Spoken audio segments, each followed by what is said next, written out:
आज जासे येथे आपण छत्रपती शिवाजी महाराजस्व समाधान शिबिर यासाठी उपस्थित आहोत. सर्वप्रथम सन्माननीय व्यासपीठावरील सर्व सन्माननीय पंचायत समिती सदस्य, ग्रामपंचायत सदस्य, उपसरपंच, दोन्ही नायब तहसीलदार आणि म्हणजे या शाळेच्या मुख्याध्यापिका किंवा सगळे प्रतिनिधी स्वरूपात जे ग्रामपंचायतमध्ये जासई या गावातील किंवा आजूबाजूच्या परिसरातील जे सन्माननीय सर्व सदस्य आणि उपस्थित सर्व जे सन्माननीय आहेत त्यांच्या सर्वांचे इथे मी स्वागत करते. छत्रपती शिवाजी महाराजस्व समाधान शिबिर, तर ह्याचं एक म्हणजे हा कार्यक्रम घेण्याचं एक नियोजन सांगते तुम्हाला की ज्या शासनाचे सर्व विभाग आहेत की महाराष्ट्र शासनाच्या आधिपत्याखाली येणारे सर्व विभाग आहेत, कृषी विभाग असेल, आरोग्य विभाग असेल, महसूल विभाग असेल आणि इतर सर्व विभाग आहेत, तर त्यांच्या सेवा तुम्हाला एका ठिकाणी एका दिवशी तुम्हाला मिळणं आणि त्या सुविधा मिळताना कोणताही त्रास न होता अगदी इझिली स्वरूपात मिळणं हे याचं औचित्य आहे. तर त्या अनुषंगाने मी तालुका कृषी अधिकारी म्हणून आमच्या एक थोडक्यात योजना सांगते. जर कृषी विभागामध्ये सध्या एक महाविस्तार ॲप एक नवीन योजना आलेली आहे. योजना असं म्हणणार नाही, परंतु एक ॲप्लिकेशन आहे हे. तर ते महाविस्तार ॲप आमचे कृषी विभाग गेले 1-2 महिने 3 महिने झालं की प्रत्येक गावागावामध्ये जाऊन शेतकऱ्यांच्या मोबाईलमध्ये हे ॲप डाउनलोड करत आहे.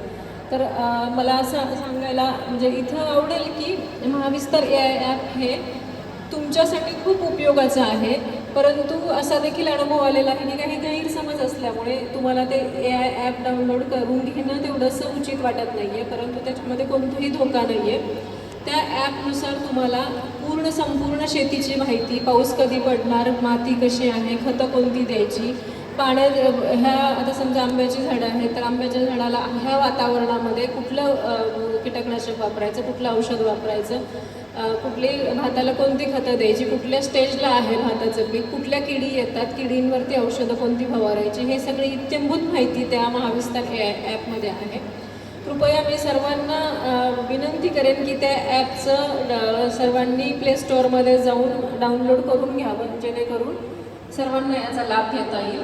दुसरं असं आहे की ॲग्रिस्टॅक आहे. ॲग्रिस्टॅकचं येथेही गेले 8-9 महिने झालं, वर्षभर होत आलेलं आहे. आपण ॲग्रिस्टॅकचा एक ID नंबर काढत आहोत. महसूल विभाग आणि कृषी विभाग संयुक्त विद्यमाने हे काम करत आहे आणि जवळच्या सेतू सेवा केंद्रामध्ये कुठेही तुम्ही ही सेवा केंद्रामध्ये जाऊन हे देखील काढू शकता. तर ॲग्रिस्टॅक नोंदणीसुद्धा ह्याच धर्तीवर केलेली आहे की जो आपल्याला सगळ्यांना आधार नंबर आहे, आधार ID आहे, त्याच अनुषंगाने हा ॲग्रिस्टॅकचा नंबर शेतकऱ्यांसाठी आहे की जो तुमचा शेतकरी आहे की 7/12/8ची नोंदणी करून घेणार आहे. आणि ह्याचं एकच कारण असं आहे की एकदा ID नंबर तुम्हाला मिळाला, आपल्याला आधार नंबर मिळाल्यानंतर कुठेही आपल्याला त्या आधारवरती आपण लगेच रिफ्लेक्ट होतो, तर तसंच तुम्ही शेतकरी आहात हे रिफ्लेक्ट होणार आहे आणि त्या ID नंबरनुसार तुम्हाला वारंवार 7/12 काढणं, 8 काढणं आणि कुठल्याही योजनेचा लाभ घ्यायचा असेल तर वारंवार 30 कागदपत्र घेणं गरजेचं नाही आहे. फक्त आधार नंबर टाकला तर MHA-DBTवरती कुठल्याही योजनेचा तुम्ही कृषी विभागातला लाभ घेऊ शकता. म्हणजे हे शासनाने खूप सोपं केलेलं आहे, परंतु काय होतं की कुठलाही बदल इझिली स्वीकारला जात नाही, त्याच्यामुळे थोड्याशा अडचणी येतात. परंतु आपल्याला हे बघा, सुरुवातीला आधार कार्ड काढताना सुरुवातीला खूप अडचणी आल्या, पण आता आधार मस्त झालेला आहे. तसंच शेतकऱ्यांसाठी ॲग्रिस्टॅक हे सुद्धा कंपल्सरी झालेलं आहे. त्यामुळे सर्वांना मी विनंती करते आणि आवाहन करते की ॲग्रिस्टॅकची नोंदणी करावी. आज इथं आमचं कृषी विभागाचा स्टॉल आहे, तिथेही आमचे लोक बसलेले आहेत. कदाचित इथं तुम्ही आता उपस्थित आहात, तुमच्या घरच्यांना कोणाला सांगायचं असेल, नातेवाईकांना सांगायचं असेल, तरीही आमच्या त्या विभागातल्या कृषी सहाय्यकांशी तुम्ही संपर्क साधावा आणि ॲग्रिस्टॅकचा नंबर काढून घ्यावा ही विनंती करेन. दुसरी एक योजना आहे की PM किसान योजना. ही केंद्र शासनाची सन 2019मध्ये योजना सुरू झालेली आहे आणि ती देखील महसूल विभाग आणि कृषी विभाग आणि ग्रामविकास विभाग असं तिन्ही यंत्रणेने ह्या योजनेमध्ये खूप चांगलं सुरुवातीला काम केलेलं आहे. आता ही योजना जवळजवळ मला वाटतं कालच 22वा हप्त्याचं वितरण झालेलं आहे. दर 4 महिन्यातून एकदा ह्या हप्त्याचं वितरण होतं. याच्यामध्ये देखील सुरुवातीला नोंदणी घेताना खूप अडचणी येत होत्या. याच्यामध्येही आधार कार्ड लिंक करणं, मोबाईल आपलं जे पासबुक आहे की आपलं जे अकाउंट नंबर आहे तो आधारशी लिंक असणं आणि तुमचं OTP येणं, ह्या 3-4 बाबीच महत्त्वाच्या आहेत. ह्या 3-4 बाबी जर तुमच्या व्यवस्थित असतील, खूप वेळा मला ह्याच्यामध्ये अडचण आलेली असं दिसली की खूप जणांचे 2 अकाउंट असतात आणि तुम्ही एकच अकाउंट चेक करता, परंतु जे दुसरं अकाउंट आहे जे आधारशी लिंक आहे, जो मोबाईल नंबर त्याला लिंक आहे, तर त्या अकाउंटवर पैसे येतात आणि शेतकरी आमच्याकडे म्हणतात की अकाउंटवर पैसेच येत नाहीत. आता हे चेक केलं, पासबुकची झेरॉक्स वगैरे आणतात, पण अशा देखील प्रसंग बऱ्याच वेळा मला पाहायला मिळालेले आहेत. तरी आता कुणाचं समजा मध्ये सुरुवातीचे हप्ते आले आणि मध्येच एखादा हप्ता राहिलेला असेल किंवा 19पर्यंत हप्ता आला आणि 21 स्किप झाला, 22 आला, तर असं देखील झालेलं आहे. तर असं कुणाच्या अडचणी असतील तर आमचं तालुका कृषी अधिकारी विभागामध्ये पी एम किसान म्हणून एक आम्ही वेगळा विंग ओपन केलेली आहे की जेणेकरून फक्त PM किसानसाठी त्याच्यासाठी डाटा एंट्री ऑपरेटर देखील सेपरेट आहे. तिथे येऊन तुम्ही तुमचं हप्त्याचं वितरण का नाही झालेलं हेही बघू शकता किंवा तसंच महसूलमध्ये देखील बघू शकता. तर तेही आवाहन करेल की ज्याच्या कुणाच्या अशा अडचणी असतील की PM किसान योजनेचे हप्ते थांबलेले आहे, पूर्वी आले आता आलेले नाही, काही अडचणी असतील तर त्या देखील तुम्ही कृषी विभागाशी संपर्क साधून करू शकता. अजून एक उरण हा विभाग, म्हणजे उरण हा तालुका म्हटलं तर इंडस्ट्री बऱ्यापैकी ॲक्विजिशन झालेलं आहे, बऱ्यापैकी मुंबईला जवळ आहे, शेतीचं क्षेत्र कमी होत चाललेलं आहे आणि वेगवेगळे प्रकल्प येत आहेत आणि त्याच्यामध्ये तुमच्या सगळ्यांच्या जमिनी एक्वायर झालेल्या आहेत. शेतकरीची संख्या तशी बघायला गेलं तर कमी झालेली आहे. म्हणजे हे मी तालुका कृषी अधिकारी म्हणून काम करताना पाहिलेलं आहे. बरेचसे गावं सिडकोमध्ये गेलेले आहेत.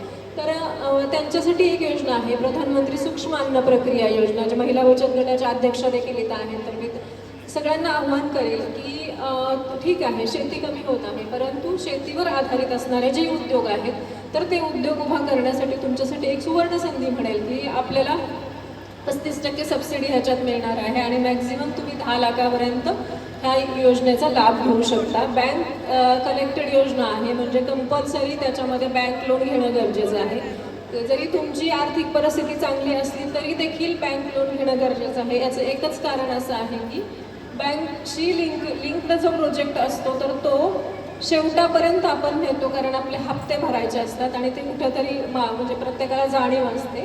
हे एक कारण आहे. आणि दुसरं म्हणजे की खरंच ज्याच्याकडे आर्थिक परिस्थिती नाही आहे त्याला देखील हा आधार होऊ शकतो.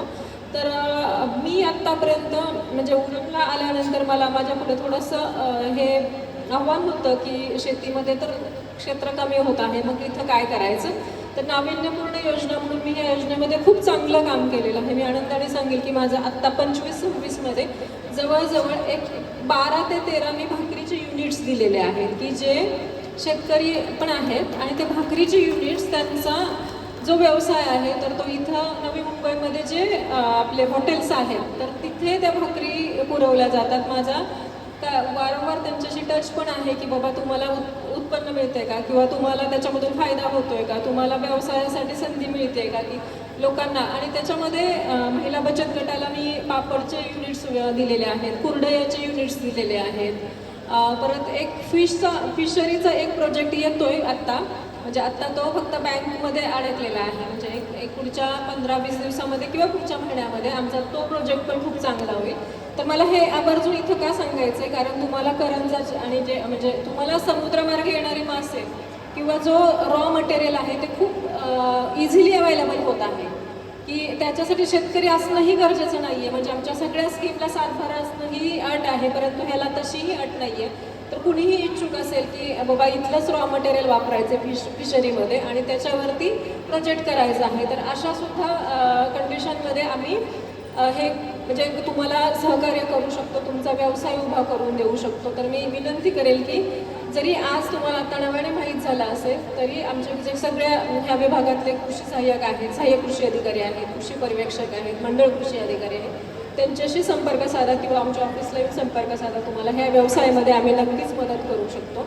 धन्यवाद. अजून बऱ्याच योजना आहेत, त्या कृषी विभागाचा स्टॉल लावलेला आहे तिथे तर आहेतच, परंतु मी ज्या महत्त्वाच्या आहेत आत्ता नवीन चालू आहेत आणि ज्या तुम्हाला गरजेच्या आहेत की त्या तुम्ही करून घेणं, महाविस्तार ॲप डाउनलोड करून घेणं, ॲग्रिस्टॅकचा ID करून घेणं, म्हणजे PM किसानमध्ये जर हप्ता तुमचा राहिलेला असेल तर तो का वितरण होत नाही आहे किंवा कुठं अडचणी असतील तर त्या करून घेणं, ह्या महत्त्वाच्या योजना मी सांगितलेल्या आहेत. आणि धन्यवाद मला इथे बोलण्याची